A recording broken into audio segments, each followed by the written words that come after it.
বিশ্ব পরিচালনার জন্য আল্লাহ ফেরেশতা কেন নিযুক্ত করেছেন? ফেরেশতাদের সাহায্য ছাড়া তিনি কি পরিচালনা করতে পারবেন না?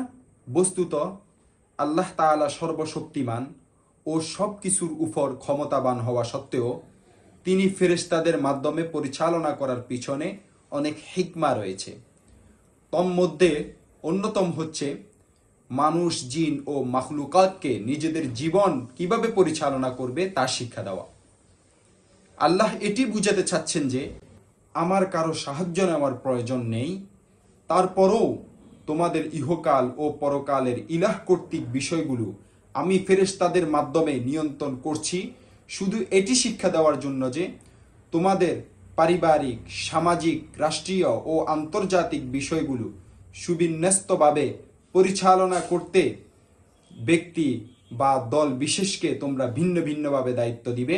এছাড়া সুস্থভাবে পারিবারিক, সামাজিক, রাষ্ট্রীয় ও আন্তর্জাতিক জীবন পরিচালনা করা সম্ভব নয়, যেভাবে আমি বিভিন্ন কাজের দায়িত্ব দিয়েছি এক বা একাধিক ফেরেশতাদেরকে।